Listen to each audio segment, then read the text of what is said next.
Hello friends, welcome to global online Kannada.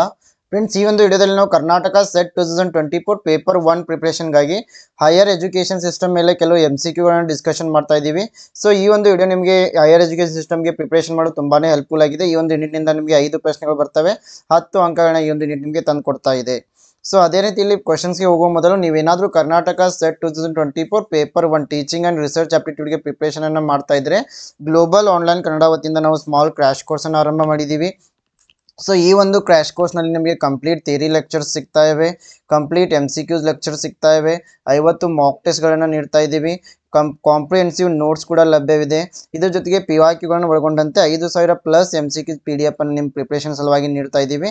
So ಈ ಒಂದು ಕೋರ್ಸನ್ನು ನೀವು ಏನಾದರೂ ಜಾಯ್ನ್ ಆದರೆ ಪೇಪರ್ 1ನಲ್ಲಿ 75ಕ್ಕಿಂತ ಹೆಚ್ಚಿನ ಅಂಕಗಳನ್ನು ಪಡಿತೀರಾ. ಸುಮಾರು 30ರಿಂದ 35 ಕ್ವಶನ್ಗಳನ್ನು ನೀವು ಕರೆಕ್ಟಾಗಿ ಮಾಡ್ತೀರಾ. ಸೊ ಇದರಿಂದ ನೀವು ಪೇಪರ್ 1ನಲ್ಲಿ ಹೆಚ್ಚಿನ ಅಂಕಗಳನ್ನು ಗಳಿಸೋದ್ರ ಮೂಲಕ ನೀವು ಸರಳವಾಗಿ KCET ಅನ್ನು ಕ್ವಾಲಿಫೈ ಆಗ್ಬೋದು. ಸೊ ಈ ಒಂದು ಕೋರ್ಸ್ನ ಫೀಸ್ ಬಂದುಬಿಟ್ಟು 3000 ರೂಪೀಸ್ ಇರುತ್ತೆ. ಸೊ ನಾವು ಮಂಡೆಯಿಂದ ಹೊಸ ಬ್ಯಾಚನ್ನು ಆರಂಭ ಮಾಡ್ತಿದ್ದೀವಿ.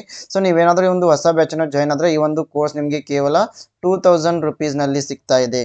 ಸೊ ಈ ಒಂದು ಕೋರ್ಸ್ಗೆ ನೀವು ಜಾಯ್ನ್ ಆಗಲು ಗ್ಲೋಬಲ್ ಆನ್ಲೈನ್ ಆ್ಯಪನ್ನು ನೀವು ಪ್ಲೇಸ್ಟೋರ್ನಿಂದ ಡೌನ್ಲೋಡ್ ಮಾಡ್ಕೊಳ್ಬೇಕು ಮತ್ತು ನಿಮ್ಮ ಇಮೇಲ್ ID ಅಥವಾ ಮೊಬೈಲ್ ನಂಬರ್ ಮೂಲಕ ರಿಜಿಸ್ಟರ್ ಮಾಡಿ. ಇಲ್ಲಿ ಸ್ಟೋರ್ ಅಂತ ಇದೆ, ಈ ಒಂದು ಸ್ಟೋರ್ನಲ್ಲಿ ನೀವು KCET 2024 ಪೇಪರ್ 1 ಅಂತ ಸರ್ಚ್ ಮಾಡಿದರೆ ಈ ಒಂದು ಕಂಪ್ಲೀಟ್ ಕೋರ್ಸ್ ನಿಮಗೆ ವಿಸಿಬಲ್ ಆಗ್ತಾ ಇದೆ. ಸೊ ಇಲ್ಲಿ ಕಂಟೆಂಟ್ ಅಂತ ಇದೆ, ಕಂಟೆಂಟ್ನಲ್ಲಿ ನೀವು ಫುಲ್ ಸಿಲೆಬಸ್ ಲೆಕ್ಚರ್ಸನ್ನು ನೋಡ್ಬೋದು, 50+ MCQ ಲೆಕ್ಚರ್ಸನ್ನು ನೋಡ್ಬೋದು, ಪ್ರೀವಿಯಸ್ ಇಯರ್ ಕ್ವಶನ್ ಪೇಪರ್ಸ್ ಇದ್ದಾವೆ, ಮಾಕ್ ಟೆಸ್ಟ್ಗಳಿದ್ದಾವೆ, ಪ್ರಾಕ್ಟೀಸ್ MCQ ಸೆಟ್ ಇದೆ, ನೋಟ್ಸ್ ಇದೆ, ಎಲ್ಲವನ್ನೂ ಕೂಡ ನೀವು ಈ ಒಂದು ಆ್ಯಪ್ನಿಂದ ಅಭ್ಯಾಸವನ್ನು ಮಾಡಬಹುದು. ಸೊ ಅದೇ ರೀತಿ ಈ ಆ್ಯಪ್ನಲ್ಲಿ ನೀವು ಜಾಯಿನ್ ನಾವು ಮೇಲೆ ಕ್ಲಿಕ್ ಮಾಡಿ ಜಾಯಿನ್ ಕೂಡ ಆಗ್ಬೋದು. ಸೊ ಅದೇ ರೀತಿ ಹೆಚ್ಚಿನ ಮಾಹಿತಿಗಾಗಿ ನೀವು ಗ್ಲೋಬಲ್ ಆನ್ಲೈನ್ ಕನ್ನಡ ಟೆಲಿಗ್ರಾಮ್ ಗ್ರೂಪನ್ನು ಕೂಡ ಜಾಯಿನ್ ಆಗ್ಬೋದು. So let us move to the questions. Here the first question is, which statement is not correct about the National Education Day of India? Option A, it is celebrated on 5th September every year. Option B, it is celebrated on 11th November every year. Option C, it is celebrated in the memory of India's first Union Minister of Education, Dr. Abul Kalam Azad. Next, it is being celebrated since 2008. ಭಾರತದ ರಾಷ್ಟ್ರೀಯ ಶಿಕ್ಷಣ ದಿನದ ಬಗ್ಗೆ ಯಾವ ಹೇಳಿಕೆ ಸರಿಯಾಗಿಲ್ಲ? Option A, ಇದನ್ನು ಪ್ರತಿ ವರ್ಷ ಸೆಪ್ಟೆಂಬರ್ 5ರಂದು ಆಚರಿಸಲಾಗುತ್ತೆ. ಆಪ್ಷನ್ ಬಿ, ಇದನ್ನು ಪ್ರತಿ ವರ್ಷ ನವೆಂಬರ್ 11ರಂದು ಆಚರಿಸಲಾಗುತ್ತೆ. ಆಪ್ಷನ್ ಸಿ, ಇದನ್ನು ಭಾರತದ ಮೊದಲ ಕೇಂದ್ರ ಶಿಕ್ಷಣ ಸಚಿವ ಡಾಕ್ಟರ್ ಅಬುಲ್ ಕಲಾಂ ಆಜಾದ್ ಅವರ ಪರವಾಗಿ ಆಚರಿಸಲಾಗುತ್ತೆ, ಅವರ ಒಂದು ನೆನಪಿನಲ್ಲೇ ಆಚರಿಸಲಾಗುತ್ತೆ. ಆಪ್ಷನ್ ಡಿ, ಇದು 2008ರಿಂದ ಆಚರಿಸಲಾಗ್ತಾ ಇದೆ.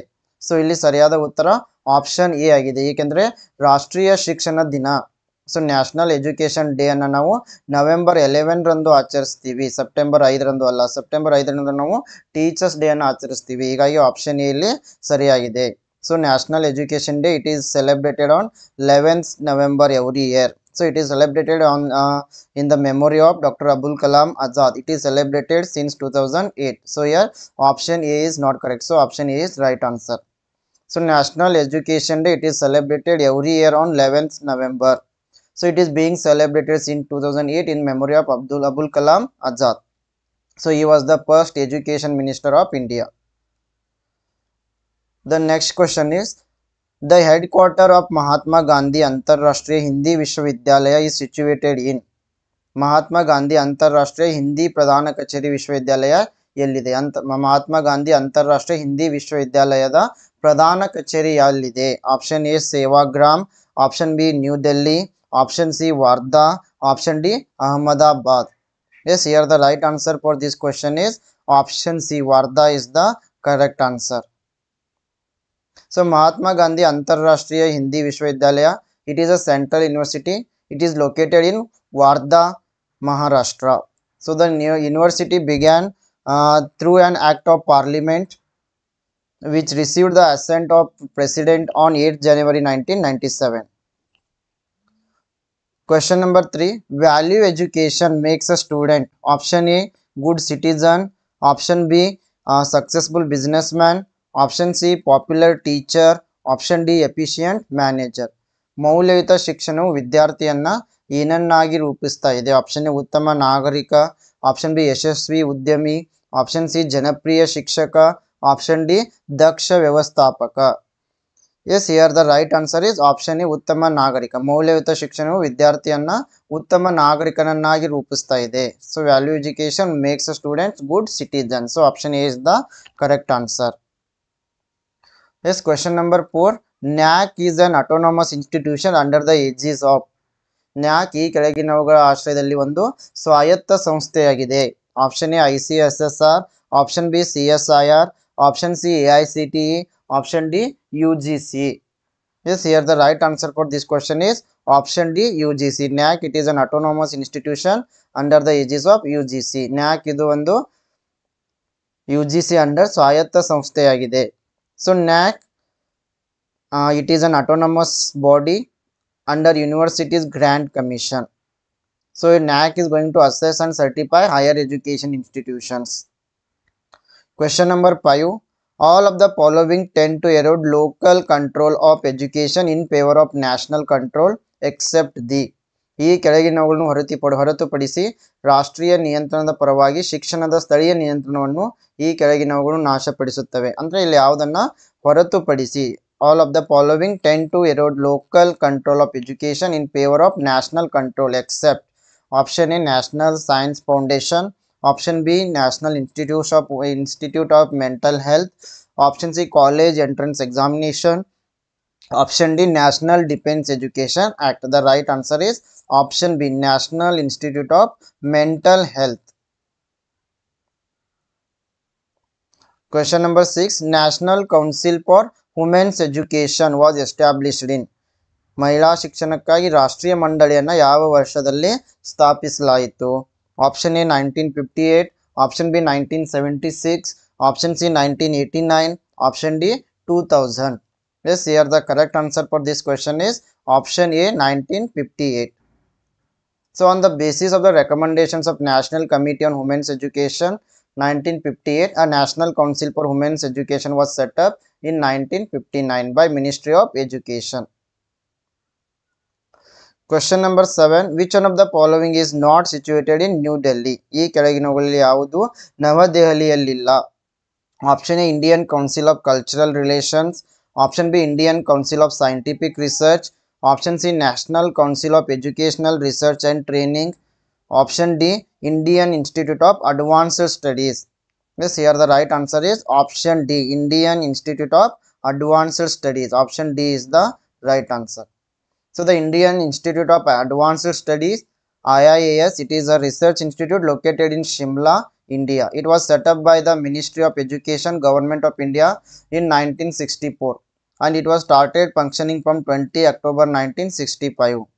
So it is currently housed in Rashtrapati Niwas. Question number 8. Autonomy in higher education implies freedom in administration, policy making, finance, curriculum development. ಉನ್ನತ ಶಿಕ್ಷಣದಲ್ಲಿ ಸ್ವಾಯತ್ತತೆಯ ಸ್ವಾತಂತ್ರ್ಯವನ್ನು ಯಾವುದು ಸೂಚಿಸ್ತಾ ಇದೆ? ಆಪ್ಷನ್ ಎ ಆಡಳಿತ, ಆಪ್ಷನ್ ಬಿ ನೀತಿ ರೂಪಣೆ, ಆಪ್ಷನ್ ಸಿ ಹಣಕಾಸು, ಆಪ್ಷನ್ ಡಿ ಪಠ್ಯಕ್ರಮ ಅಭಿವೃದ್ಧಿ. Yes, here the right answer for this question is option D curriculum development, ಪಠ್ಯಕ್ರಮ ಅಭಿವೃದ್ಧಿ. Question number 9. The National Museum at New Delhi is attached to. Option A Delhi University, option B a deemed university, option C subordinate office of the JNU, option D part of Ministry of Tourism and Culture. ನವದೆಹಲಿಯ ರಾಷ್ಟ್ರೀಯ ವಸ್ತು ಸಂಗ್ರಹಾಲಯವನ್ನು ಇದಕ್ಕೆ ಜೋಡಿಸಲಾಗಿದೆ. Option A Delhi ವಿಶ್ವವಿದ್ಯಾಲಯ, option B deemed ವಿಶ್ವವಿದ್ಯಾಲಯ, option C JNUನ ಅಧೀನ ಕಚೇರಿ, ಆಪ್ಷನ್ ಡಿ ಪ್ರವಾಸೋದ್ಯಮ ಮತ್ತು ಸಂಸ್ಕೃತಿ ಸಚಿವಾಲಯದ ವಿಭಾಗ. Yes, here the correct answer is option A national museum of New Delhi is attached to part of ministry of tourism and culture. So ನವದೆಹಲಿಯಲ್ಲಿರುವ ರಾಷ್ಟ್ರೀಯ ವಸ್ತು ಸಂಗ್ರಹಾಲಯ ಇದು ಪ್ರವಾಸೋದ್ಯಮ ಮತ್ತು ಸಂಸ್ಕೃತಿ ಸಚಿವಾಲಯದ ಒಂದು ಭಾಗವಾಗಿದೆ.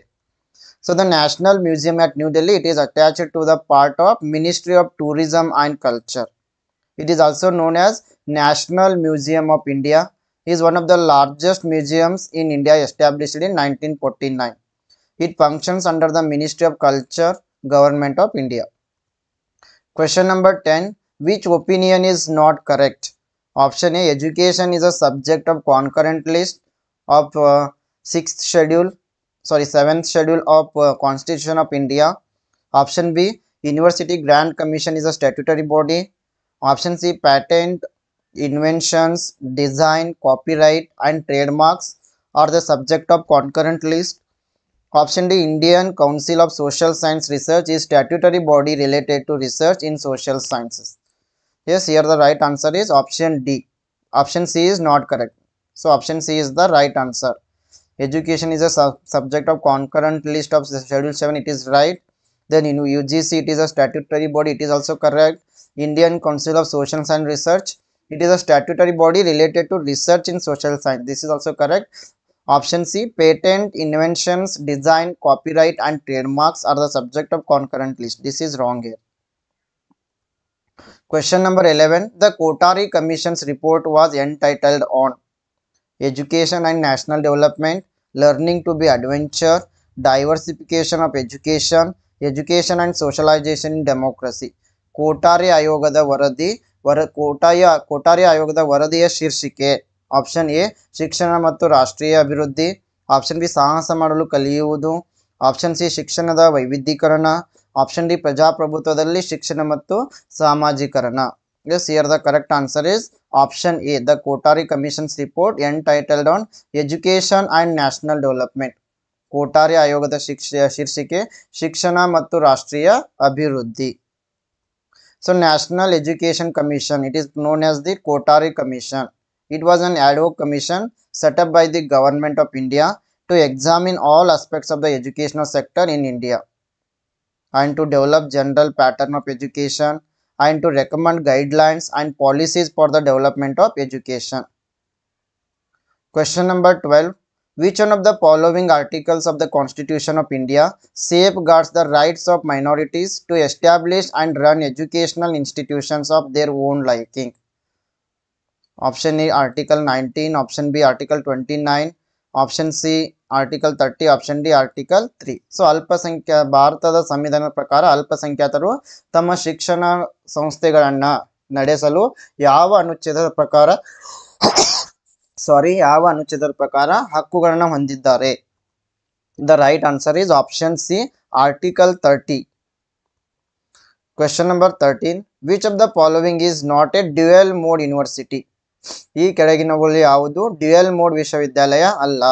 Option A Delhi university, option B Bangalore university, option C Madras university, option D Indira Gandhi national open university. Yes, here the right answer is option D, Indira Gandhi National Open University. So dual mode university, it is a university that offers both distance education courses and also regular courses on its main campus. They teach students online as well as offline. So Indira Gandhi National Open University was established in 1985 by Government of India. Question number 14. Which of the following is more interactive and student centric?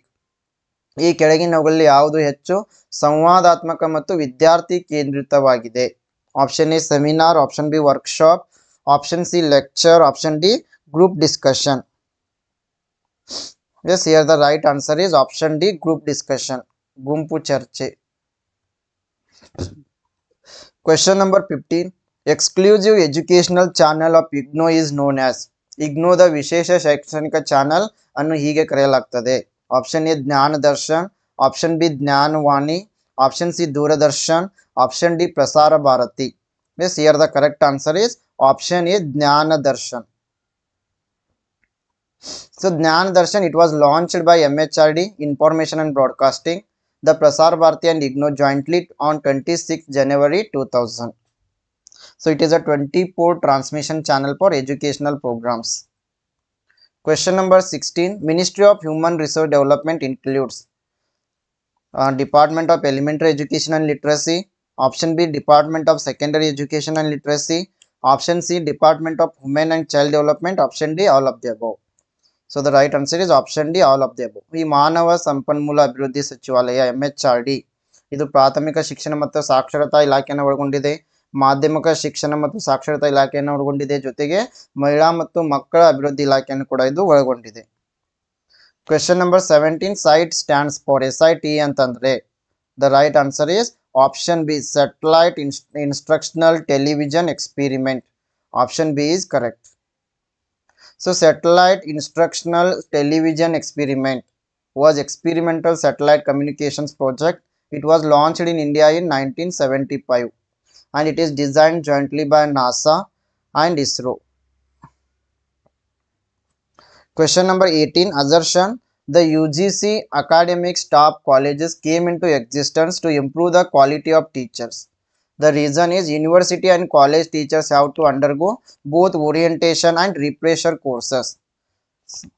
Four answers are given here. The right answer is option A. Both assertion and reason are true, and reason is the correct explanation of assertion. Question number 19. Foundation training to the newly recruited IAS is imparted by.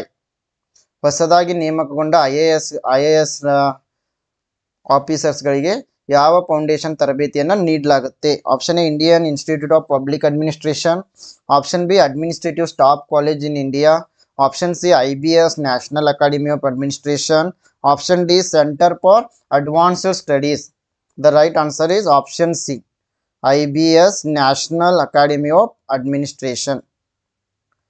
Question number 20. Baba Atomic Research Center is situated at. Baba Paramanu Sanshadhana Kendra ಎಲ್ಲಿದೆ? Option A Hyderabad, option B Bangalore, option C Delhi, option C Trombay in Mumbai. The right answer is option D, Mumbai. So Baba Atomic Research Center, it is India's premier nuclear research facility headquartered in Trombay in Mumbai, Maharashtra. It was founded by Homi Jahangir Baba as the atomic energy in 1954. Okay friends, this is about our today's session.